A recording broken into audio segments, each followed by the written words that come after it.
Steven, look at this. It's the whaling stone we found. The whaling stone I found. Isn't it neat? It uses high-frequency sound waves as a message relay between two fixed points in you just space have to and push time. this. Hello and welcome to Crystal Clear. I'm your host, Ostrich Box. We're now 3 seasons in Steven Universe, and things have been heating up. The return of Lapis, the revelation of Homeworld's search for Jasper, and the resolution of the cluster. Or at least, its temporary solution. It'll definitely be back. Soon. And while we're heading into some downtime in the series, and I'm positive the next handful of episodes will be more like Season 1 rather than Season 2, and which is more character-driven than plot-focused. That doesn't mean the main plot's actually going to go away anytime soon. In fact, by the end of the summer of Steven, I believe we're going to see the appearance of a diamond. An intense confrontation that'll change the show as we know it. Well, possibly. But that's the thing about Steven Universe. It's always changing. There's no real status quo. And because of that, along with the show's more darker elements, some fans have been asking the question, will a character be killed off Steven Universe? Now, when it comes to this show, the term killed off can mean many things. While I doubt we'll see an actual human death, it's entirely possible that we'll see the death of a gem. But what does that exactly mean? As Pearl stated before, gems can get hurt and die. Does that mean you'll live forever? No, we don't age, but we can still get hurt and die.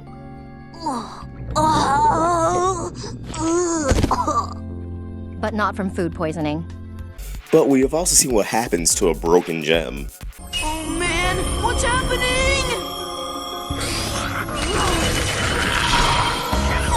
The centipede!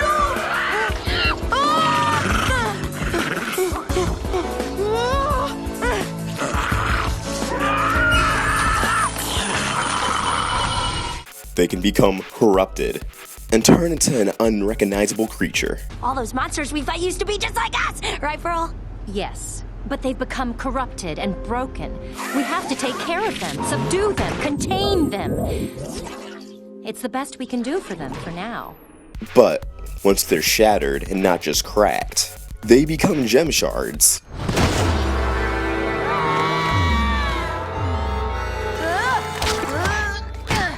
These were crystal gems, shattered into pieces.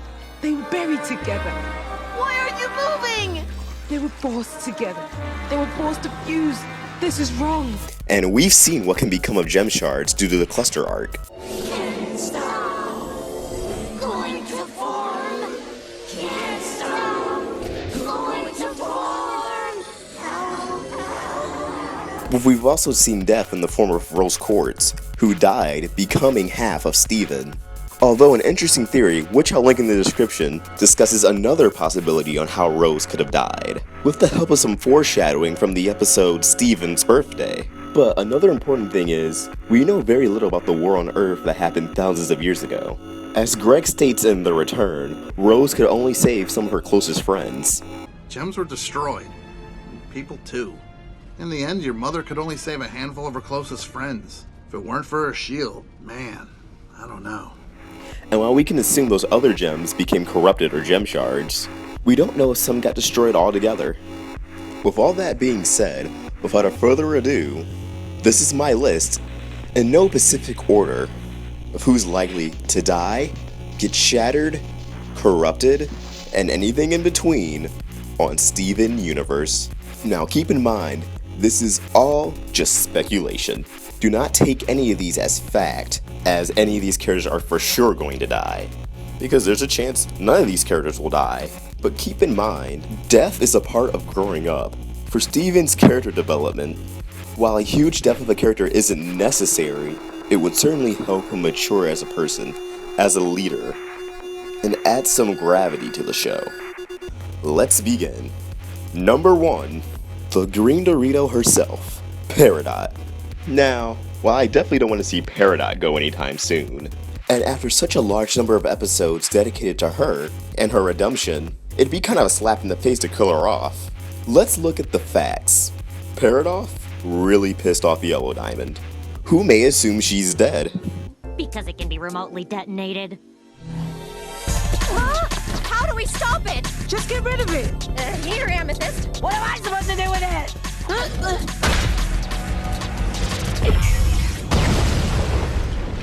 or doesn't really care either way.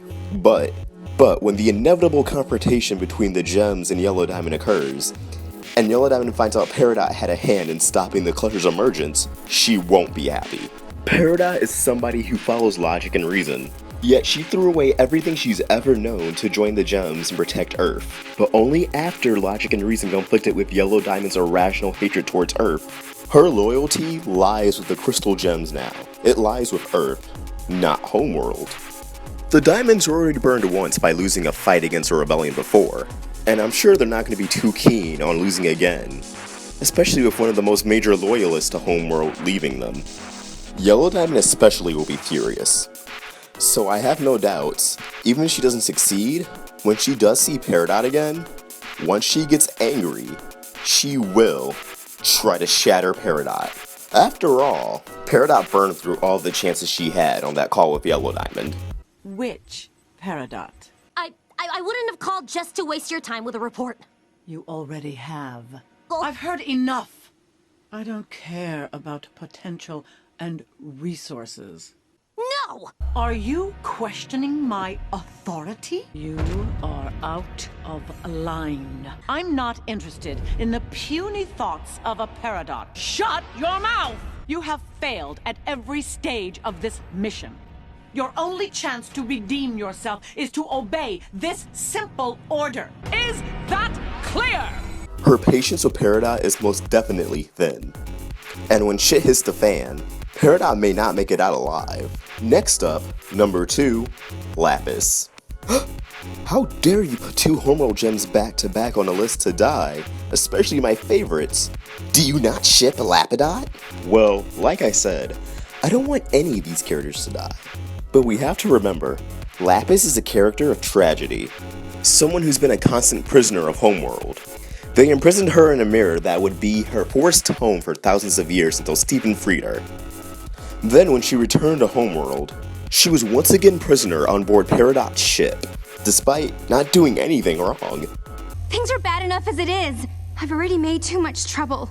Once we get back to Homeworld, they're going to decide what to do with us. And then, Jasper forced fusion upon her, Just say yes. which led to Lapis sacrificing any chance at freedom in order to trap Jasper at the bottom of the sea, fused together as malachite. Lapis even states in this courageous act, I'm done being everyone's prisoner. Now you're my prisoner, and I'm never letting you go! Jasper's her prisoner now. And that statement speaks volumes about Lapis's mental state and her entire existence as someone on Homeworld.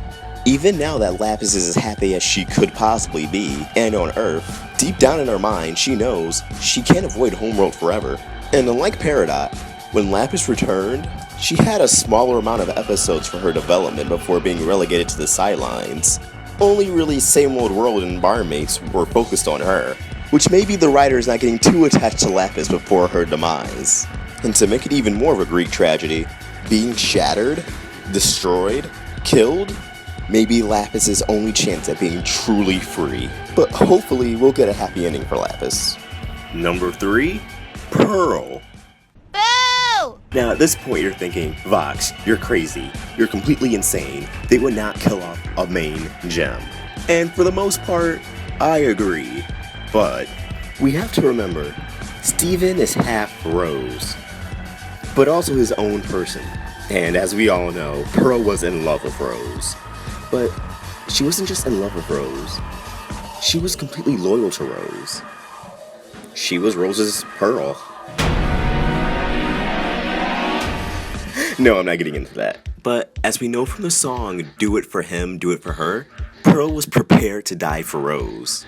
When you live for someone, you're prepared to die.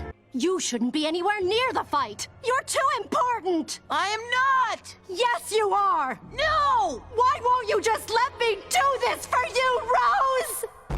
And with the possibility of Homeworld wanting to kill Steven once they're aware of his existence, As it turns out, there's a lot more gems out there than we thought. And I think they want to kill me? if a battle between the Homeworld gems and the Crystal gems come to fruition, everyone's gonna put their life on the line for Steven. I mean, they already have before. Steven, run! private gym destabilizer. And will be more heartbreaking than for Pearl's love for Rose come full circle as she sacrifices her life for Steven. The thing is though, this couldn't just be her dying for Rose. She would have to be dying for Steven. It would be her accepting that Rose isn't Steven. Steven's not Rose. They're their own people. Person. And how cool yet tear-jerking would it be if Pearl had a vision of Rose welcoming her into the afterlife?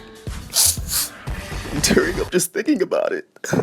I admit Pearl dying is kind of unlikely, but so are these next two, which brings us to number 4 and 5, the last ones of this video, Ruby or Sapphire. Boo! Now I know you guys are thinking, okay, I'm clicking off this video, this is bullshit. Ruby and Sapphire are part of Garnet.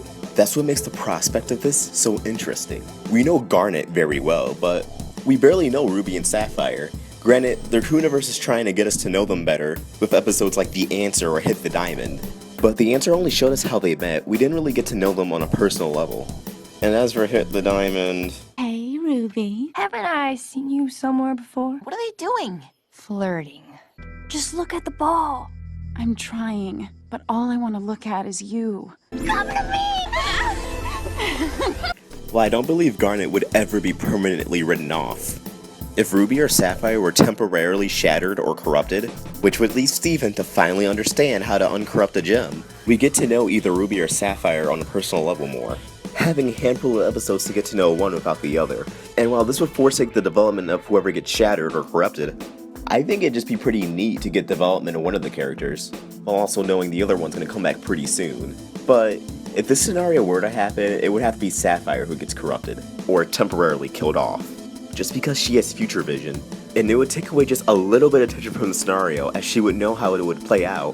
While with Ruby, she has anger management issues. Losing Sapphire would leave her distraught, but it would force her to learn how to mature and control her anger in this bleak and desperate situation. So I believe Ruby definitely needs more development than Sapphire, and that may affect how Garnet acts when they refuse, even though Garnet already has some tremendous development herself. But these are all just my speculations on things that may or may not happen, and while I definitely don't see them killing off Pearl and Garnet especially, hope you guys can at least see where I'm coming from and why that would be interesting. And well, that wraps up this episode of Crystal Clear. If you enjoyed this video, please like and subscribe, it absolutely helps me out. Comment down below your thoughts, whether if you agreed, or more likely disagreed on my ideas. Allstrokevox, signing out. Say we'll do it together and it's gonna be great! We're gonna do it together and it's gonna be great! Liar!